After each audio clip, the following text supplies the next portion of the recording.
Right in. The biggest news of the day is that the Indiana Fever have extended a core qualifying offer to Kelsey Mitchell, and the Indiana Fever have also extended a restricted qualifying offer to Lexi Hall.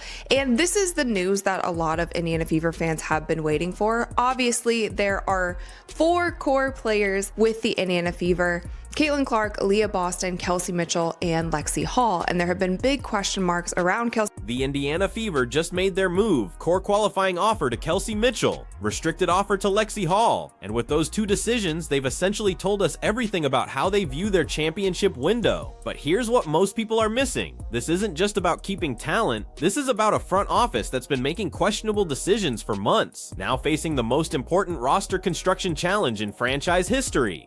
3 max eligible players, 2 max contract slots. The math doesn't work, and the clock is ticking.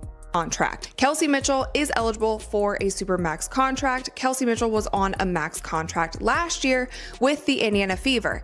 Now, the problem is that this year, only Kelsey Mitchell and Aaliyah Boston are eligible for max contracts and or supermax contracts. Aaliyah Boston can get a max contract. Kelsey Mitchell can get a supermax contract. Now, next year, Caitlin Clark will be eligible for a supermax contract, which makes it so that there's 3 players on the Indiana Fever who could all be eligible for max deals, and the math does not work out that way. Let's break down exactly what's happening here. Under the new CBA, each team has cap space for 2 max contracts, or 1 max and 1 supermax. Kelsey Mitchell qualifies for a supermax. Aaliyah Boston qualifies for a max. That's fine. The numbers work for this season. But next year, Caitlin Clark becomes supermax eligible. Suddenly, you've got 3 players who could all command max money and only 2 slots to fill. The Fever have to choose who gets paid and who gets left out. And that decision needs to happen right now during this free agency period, because it determines everything else they can build around their core. Multiple years. Now, if they did that, if they offer Kelsey Mitchell, let's say, a 3-year supermax deal, that immediately makes it so that Caitlin Clark can't get that supermax deal when she is eligible next year. And so that's where it gets really sticky. We still do not know what the Indiana Fever are going to do. And I'm going to be so honest with you guys, I don't really understand this front office. There have been a lot of decisions that they've made, even in players that they signed last year, that I didn't truly understand. And so I don't know what they're going to do. I actually wouldn't be surprised if they give Kelsey Mitchell a supermax deal. This is where it gets complicated. Mitchell has options. She could take a 1-year supermax from Indiana, run it back, try to win now, but that gives her 0 security. What if she gets injured? What if the Fever decide next year they'd rather allocate that supermax money to Caitlin?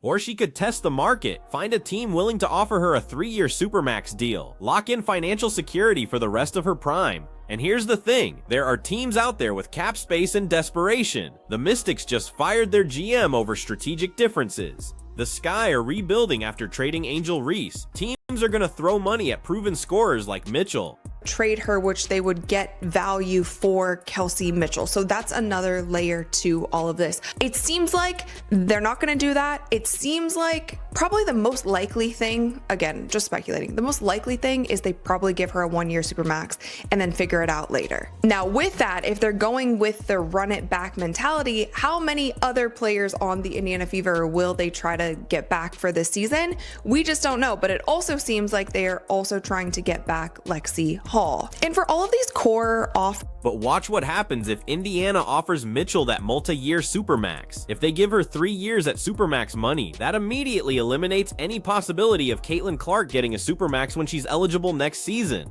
You can't have 2 supermax contracts on the same roster. So the Fever would essentially be saying Kelsey Mitchell is our franchise player, not Caitlin Clark. Now, does anyone actually believe that's how this front office sees their future? Because everything we've heard from Caitlin, from the coaching staff, from the organization suggests they view Clark as the centerpiece. Yet their contract decisions haven't reflected that clarity. Still don't know what their team is going to look like. I will have a better idea of what their team is going to look like when they sign their first free agent. If they sign somebody like a Kelsey Mitchell and we see how long her deal is. If they sign somebody like Lexi Hall and we see how long her deal is.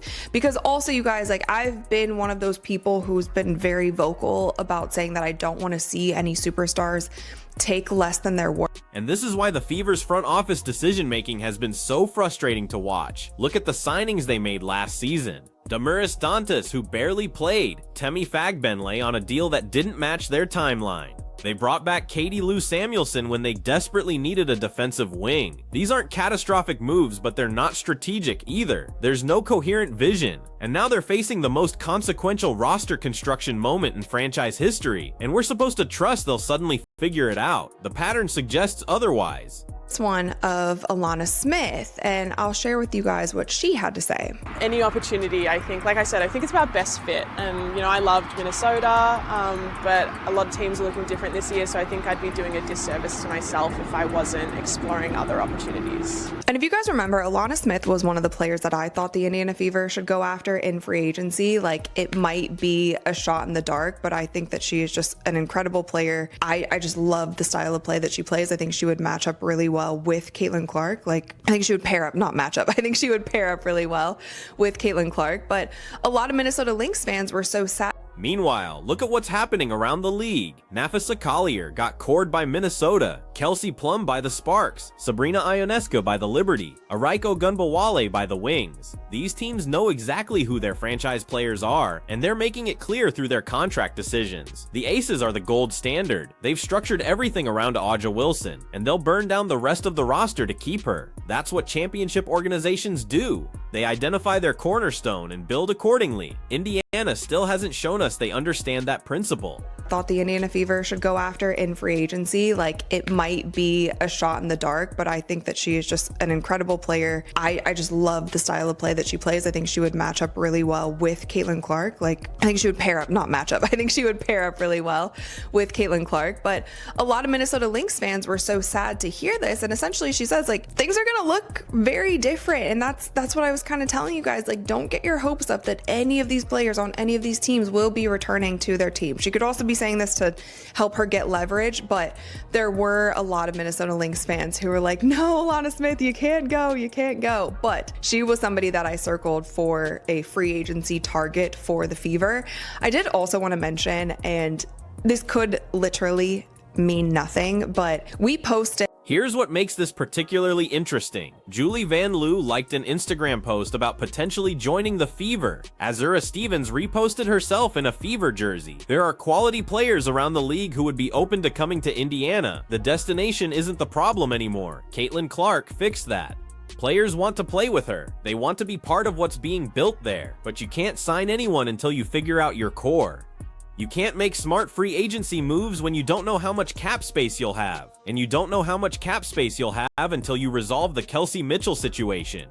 I did also want to mention, and this could literally mean nothing, but we posted my free agency targets on Instagram, my Fever free agency targets on Instagram. So here's what this really comes down to. The Indiana Fever need to make a decision about their identity. Are they building around Caitlin Clark as the undisputed franchise centerpiece, which means preserving cap flexibility for her Supermax next year? Or are they trying to win right now with Mitchell, Boston, and Clark all on max money, knowing that's only sustainable for one season before something breaks? The smart move is obvious. You give Mitchell a one-year Supermax, you bring back Lexi Hall on a team-friendly deal, you use your remaining cap space to sign a defensive wing and a backup point guard. You run it back for 1 year, try to make a championship push, and then next offseason you let Mitchell walk if necessary to clear space for Caitlin's Supermax. That's how you build a sustainable contender, but that requires Mitchell to accept a 1-year deal with no security. And it requires the Fever to actually execute a coherent team-building strategy, which they haven't demonstrated they can do. What if Mitchell says, no, I want long-term security, I'm testing the market? What if another team offers her 3 years at Supermax money? Does Indiana match and sacrifice Caitlin's future earning potential, or do they let their second leading scorer walk for nothing? This is the dilemma they created by not addressing this earlier.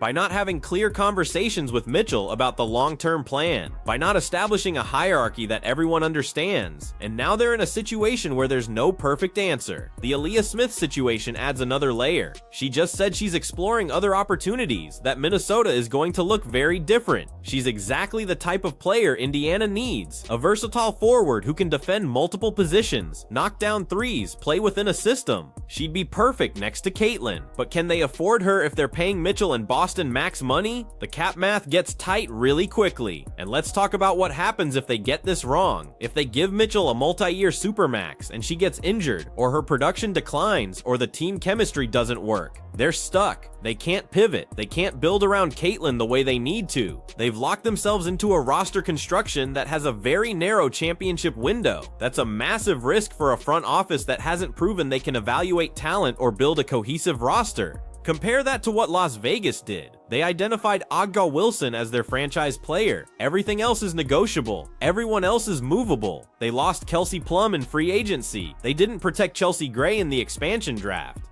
They're willing to make painful decisions to keep their core intact. That's championship level thinking. Indiana hasn't shown that level of ruthlessness yet. The other thing people aren't talking about enough. This affects Caitlyn's perception of the organization. She's watching how they handle this. She's seeing whether they're willing to make the tough calls necessary to build a winner. And if she sees them making emotional decisions instead of strategic ones, if she sees them prioritizing short-term appeasement over long-term success, that matters. She can't leave for 4 more years, but the foundation of trust gets built right now. So when we see these core qualifying offers, we're not just seeing contract negotiations. We're seeing an organization define itself. We're seeing whether the Fever have learned anything from their mistakes. We're seeing whether they understand the championship window they have with Caitlin Clark, and whether they're willing to make the hard decisions necessary to maximize it. My prediction, they give Mitchell a 1-year supermax. They bring back Lexi Hall. They sign 1 or 2 mid-tier free agents. They run it back for 2026, hope everyone stays healthy, and hope the chemistry clicks better than it did last season.